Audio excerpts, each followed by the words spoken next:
നാമം ജപായനം പുണ്യം നിരുപമദീപാങ്കുരം പോലെ സ്വരശ്രുതിലയവരമതുലം ദീവാങ്കണം മോക്ഷസംഗീതസാരം നീളും വഴിത്താരയിൽ ജീവതാരം മന്ത്രാലാപം മായാവിൻ നിൻ പ്രസാദം. ദീപം ദീപം ദീപം. ഏവർക്കും സന്ധ്യാദീപത്തിലേക്ക് സ്വാഗതം.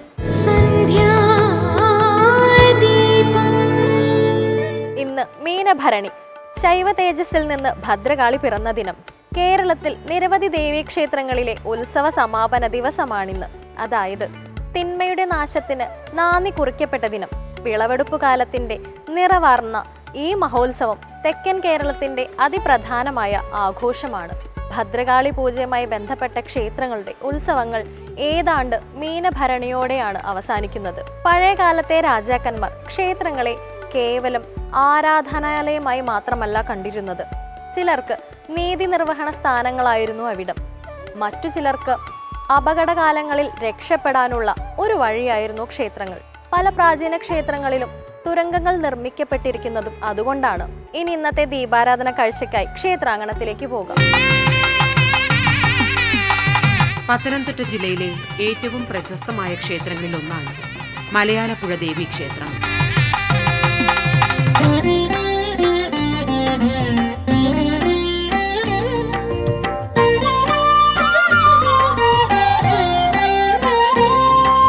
ഭുവനേശ്വരി ഭവാനി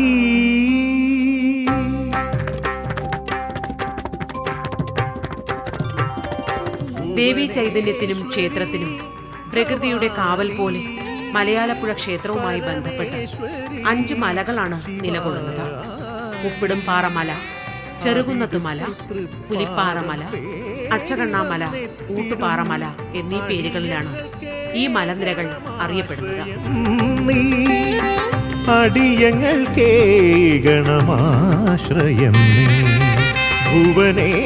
മലമുകളിൽ നിന്ന് ഉരുണ്ടു വീഴുന്ന കാറ്റിന്റെ ആത്മീയ താളത്തിൽ മലയാലപ്പുഴ ദേവിയുടെ തിരുസന്നിധിയിലേക്ക് ഒഴുകിയെത്തുന്ന ഭക്തജനങ്ങൾ ആദ്യം ദർശിക്കുന്നത് ക്ഷേത്രത്തിന് മുന്നിലെ മലമട സ്വാമി തറയിൽ നിലകൊള്ളുന്ന വലിയ ആൽമരം തന്നെയാണ്.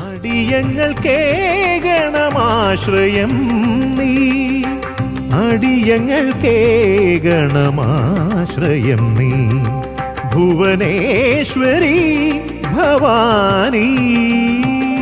മലയാലപ്പുഴ ക്ഷേത്രവുമായി ബന്ധപ്പെട്ട് നിൽക്കുന്ന 5 മലകളിലും വച്ച് ആരാധിക്കുന്ന ദൈവങ്ങളുടെ ആസ്ഥാനമാണ് മലമട സ്വാമി തറ.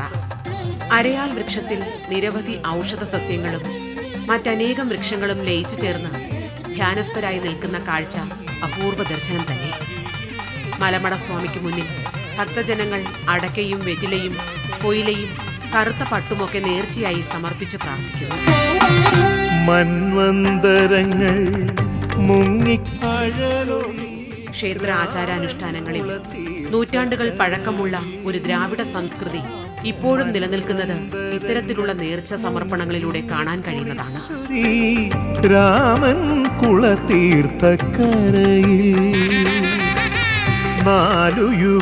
മലയാലപ്പുഴ അമ്മയുടെ തിരുസന്നിധി ജാതിഭേദങ്ങളൊന്നുമില്ലാതെ സർവ്വമതത്തിൽപ്പെട്ടവർക്കും വന്നു പ്രാർത്ഥിക്കുവാനുള്ള ഒരു ആത്മീയ ആലയം തന്നെയാണ്. 4 യുഗങ്ങളെ കാവൽ നിർത്തുന്ന സ്നേഹമാധുര്യമാ. പ്രശാന്ത സുന്ദരമായ ഈ അന്തരീക്ഷത്തിലേക്ക് സ്പർശിക്കുമ്പോൾ തന്നെ സ്വാസ്ഥ്യത്തിന്റെ മഹാമന്ത്രങ്ങൾ ഉള്ളിൽ നിറയുന്നു.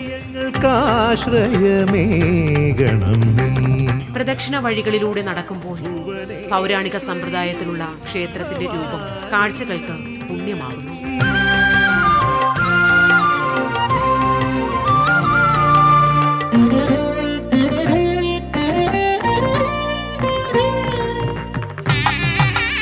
താഴ്ന്നു നിൽക്കുന്ന മേൽക്കൂരയോട് കൂടി നിൽക്കുന്ന ചുറ്റമ്പല കാഴ്ചകളാണ്. ചെറിയ നമസ്കാര മണ്ഡപത്തിന് മുന്നിൽ ചതുര ശ്രീകോവിലിനുള്ളിലാണ് ദേവിയെ പ്രതിഷ്ഠിച്ചിരിക്കുന്നത്. കൈകൂപ്പി നിൽക്കുമീ കാളീ സങ്കൽപ്പ നട. നിത്യവും ദേവിക്ക് നടത്തിവരുന്ന കലശപൂജകളും മറ്റു പൂജാതി കർമ്മങ്ങളും നിത്യവും മണ്ഡപത്തിൽ നടക്കുന്നു. കാളീ സങ്കൽപ്പ നടയിൽ നാടിന്റെ നാനാഭാഗത്തു നിന്നും നിരന്തരം എത്തിച്ചേരുന്ന ഭക്തജനങ്ങൾക്ക് മലയാലപ്പുഴ ദേവി എന്നാൽ ആശ്വാസത്തിന്റെ, ശാന്തിയുടെയും കൃപാകടാക്ഷങ്ങളുടെയും വരം ചൊരിയുന്ന അമ്മ തന്നെയാണ്. ഉണർത്തുന്ന സർവവിജ്ഞാനത്തിൻ നിറവിൽ ആശ്രയമേകണം നീ. മലയാലപ്പുഴ ക്ഷേത്ര ചരിത്രം തുടങ്ങുന്നത് ഇങ്ങനെയാണ്. ഒരിക്കൽ കൊല്ലൂർ മൂകാംബിക ക്ഷേത്രത്തിൽ 2 നമ്പൂതിരിമാർ എത്തി വളരെ കാലം ഭജനം പാർത്തു. നമ്പൂതിരിമാരുടെ നിരന്തരം ഭജനത്തിന്റെ ഫലമായി കരുണാമയിയായ ദേവി നമ്പൂതിരിമാർക്ക് ദർശനം നൽകുന്നു. ദേവിയുടെ അനുഗ്രഹത്താൽ പുണ്യാത്മാക്കളായ നമ്പൂതിരിമാർ ദേവി വിഗ്രഹവുമായി തീർത്ഥാടനം തുടങ്ങുന്നു. തീർത്ഥാടന വേളകളിൽ തെക്കൻ കേരളത്തിലെ ഇടത്തട്ടയിലെത്തുന്ന നമ്പൂതിരിമാർ അവിടെയുള്ള ദേവീക്ഷേത്രത്തിന് മുന്നിൽ വിശ്രമിക്കുന്നു. അവരുടെ കയ്യിലുള്ള ദേവിയുടെ തേവാര വിഗ്രഹം എവിടെയെങ്കിലും പ്രതിഷ്ഠിക്കണമെന്നും നമ്പൂതിരിമാർ കൂടിയാലോചിച്ചു. അന്ന് രാത്രിയിൽ തന്നെ സ്വപ്ന ദർശനത്തിലൂടെ ദേവി നമ്പൂതിരിമാർക്ക് വിഗ്രഹം പ്രതിഷ്ഠിക്കേണ്ട സ്ഥലവും സ്ഥാനവും കാണിച്ചു കൊടുക്കുന്നു. നമ്പൂതിരിമാർ സുന്ദരരൂപിണിയായ ദേവിയുമായി പുഴകളും മലകളും താണ്ടി മലയാലപ്പുഴയുടെ സൗന്ദര്യഭൂമിയിലെത്തുന്നു. മലയാലപ്പുഴയിലെത്തുന്ന നമ്പൂതിരിമാരെ അന്നത്തെ കരപ്രമാണിമാരായിരുന്ന തോമ്പിൽ, അഴകത്ത്, സ്തുതിയിൽ എന്നീ കുടുംബക്കാരും ദേശവാസികളും ചേർന്ന് സ്വീകരിക്കുന്നു. ഗ്രാമവാസികളുടെ സഹായത്താൽ അച്ചക്കണ്ണാമല, ഊട്ടുപാറമല, ചെറുകുന്നത്തുമല, പുലിപ്പാറമല, ഉപ്പിടുംപാറമല എന്നീ 5 മലദേവങ്ങളുടെ മധ്യഭാഗത്തായി ദേവി നിശ്ചയപ്രകാരം വിഗ്രഹ പ്രതിഷ്ഠാകർമ്മം നടത്തുന്നു. തുടർന്ന് കുടുംബക്കാർ നിർമ്മിച്ചു നൽകിയ കൊട്ടാരത്തിൽ താമസിച്ച് നമ്പൂതിരിമാർ വർഷങ്ങളോളം വിഗ്രഹത്തിൽ പൂജാതി കർമ്മങ്ങൾ തുടരുകയും ചെയ്തു. ഈ നമ്പൂതിരിമാരുടെ പിൻതലമുറക്കാരായ ഇരവിമംഗലം, ഐക്കിരത്ത് എന്ന ബ്രാഹ്മണ കുടുംബങ്ങൾക്ക് തന്നെയാണ് പിൽക്കാലത്ത് മലയാലപ്പുഴ ക്ഷേത്രത്തിലെ പൂജാതി കർമ്മങ്ങൾ ചെയ്യുവാനുള്ള നിയോഗമുണ്ടാകുന്നതും.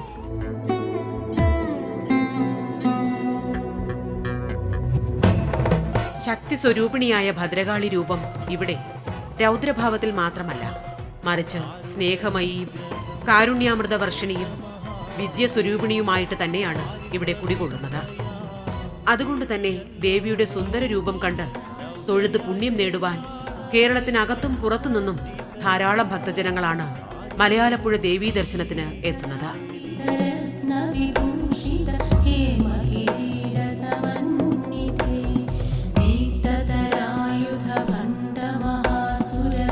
കാർഷിക സംസ്കാരങ്ങളുടെ ഭാഗമായി പരമ്പരാഗതമായി ആരാധിച്ചു വരുന്ന കാളീ സങ്കല്പങ്ങൾക്ക് മുന്നിലുള്ള നേർച്ചകളും വഴിപാടുകളുമാണ് ഭക്തജനങ്ങൾ ഇപ്പോഴും പിന്തുടരുന്നത്.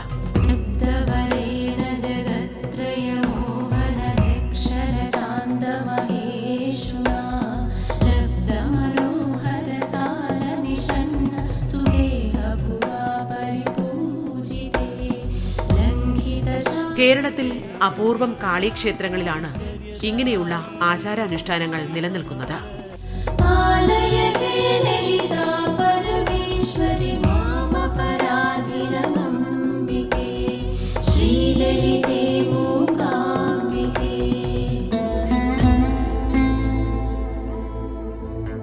മലയാലപ്പുഴയിലെ പ്രായം ചെന്ന സ്ത്രീകൾക്ക് മാത്രം ദേവിക്ക് മുന്നിൽ സമർപ്പിക്കുന്ന വഴിപാടാണ് ചമയവിളക്ക്. പരമ്പരാഗതമായ ചമയവേഷങ്ങളെ അണിഞ്ഞ് ദേവിക്ക് മുന്നിൽ എല്ലാ മാസത്തിലെയും തിരുവാതിര നാളുകളിൽ അമ്മമാർ ചമയവിളക്കുകൾ എടുക്കുന്നു. ദേവിയെ പുറത്തേക്ക് എഴുന്നള്ളിക്കുമ്പോൾ അമ്മമാർ ചമയവിളക്കുകൾ ഏന്തി ദേവിക്ക് അകമ്പടി സേവിക്കുന്നു.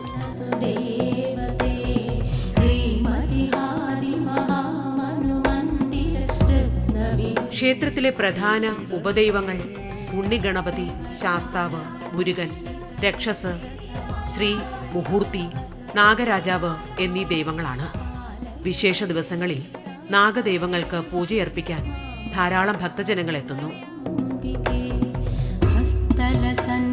നാലമ്പലത്തിന് വടക്ക് കിഴക്കായി സ്വയംഭൂവായ ഒരു ശിവലിംഗമുണ്ട്. ഇവിടെ താന്ത്രിക വിധി പ്രകാരമുള്ള പൂജാതി കർമ്മങ്ങൾ നിത്യവും നടത്തിവരുന്നു. വളരെയധികം ശക്തിവിശേഷങ്ങളുള്ളതാണ് ഈ ശിവലിംഗമെന്ന് ഭക്തജനങ്ങൾ പറയുന്നു. രാത്രികാലങ്ങളിൽ ഇവിടെ നിന്നും ചിലപ്പോഴൊക്കെ ചില വാദ്യമേളങ്ങളുടെ ശബ്ദം കേൾക്കാൻ കഴിയുന്നുണ്ടെന്നും ഭക്തജനങ്ങൾ സമ്മതിക്കുന്നു. സ്വയംഭൂവായ എല്ലാ ശിവലിംഗങ്ങളും ഒരു പക്ഷേ ആദ്യ കൈലാസ ഭൂമിയുമായി ബന്ധപ്പെട്ട് തന്നെയാകാം ഇരിക്കുന്നത്. കൈലാസഗിരി ശൃംഖങ്ങളിലെ നീലനിലാവിൽ സർവാദിദേവന്മാർക്കും മുന്നിൽ ശിവനും പാർവതിയും ചേർന്നുള്ള പ്രദോഷ നൃത്തത്തിന്റെ താളമേളങ്ങളുടെ പ്രതിധ്വനികൾ തന്നെയാകാം ഇവിടെയും കേൾക്കുന്നത്. ഇവിടെ ശിവലിംഗവുമായി ബന്ധപ്പെട്ട് മറ്റൊരു അത്ഭുതവും നിലനിൽക്കുന്നു. മേടമാസത്തിൽ മാത്രം വിടരുന്ന വിഷുപൂക്കൾ ഇവിടെ വർഷം മുഴുവനും വിടരുന്നു എന്നതാണ് മഹാ അത്ഭുതം. ശിവലിംഗത്തിന് മുകളിലായി വളർന്നു നിൽക്കുന്ന കണിക്കൊന്ന പൂക്കൾ ദിനവും ശിവലിംഗത്തിന് മുകളിലേക്ക് പുഷ്പാർച്ചന നടത്തുന്നു.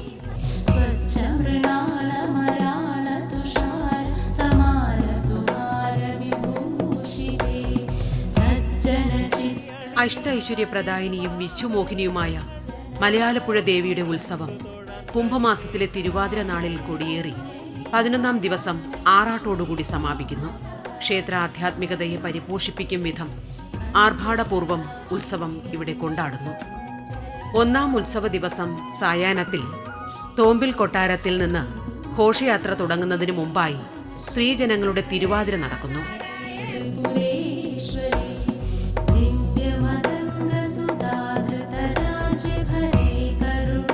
തുടർന്നുള്ള പൂജകൾക്ക് ശേഷം ദേശവാസികൾ ഗംഭീര ഘോഷയാത്രകളോടെ ദേവിയുടെ തിരുസന്നിധിയിലേക്ക് യാത്ര തുടങ്ങുന്നു. ക്ഷേത്രമുറ്റത്തെ ആകാശം സന്ധ്യാവിളക്കിന്റെ ശോഭ പോലെ വിടർന്നു നിൽക്കുമ്പോൾ ഘോഷയാത്ര ദേവിയുടെ തിരുസന്നിധിയിൽ എത്തിച്ചേരുന്നു. ഇനി മലയാളപ്പുഴ അമ്മയ്ക്ക് ഉത്സവം കൊടിയേറുകയാണ്. 11 ദിവസം നീണ്ടു നിൽക്കുന്ന തിരുവുത്സവം മലയാളപ്പുഴ ദേശവാസികളുടെ ജീവതാളവും ആത്മതാളവുമായി ലയിച്ചു ചേരുന്ന ആനന്ദ മുഹൂർത്തങ്ങളാകുന്നു. ദേവി കൊടിമര മുകളിൽ വാളും ചിലമ്പുമേന്തി തുള്ളി തുടങ്ങുമ്പോൾ ക്ഷേത്രത്തിനു ചുറ്റും നിൽക്കുന്ന 5 മലകളിലെയും വിളക്കുകളിൽ നിന്നും ദിവ്യശോഭ പടരുമ്പോൾ മലയാളപ്പുഴ ദേശമാകെ നിറയുന്ന ദേവീ മന്ത്രങ്ങൾ ഭൂമി മുഴുവനും നിറഞ്ഞു ആനന്ദാമൃത വർഷിണിയാവട്ടെ.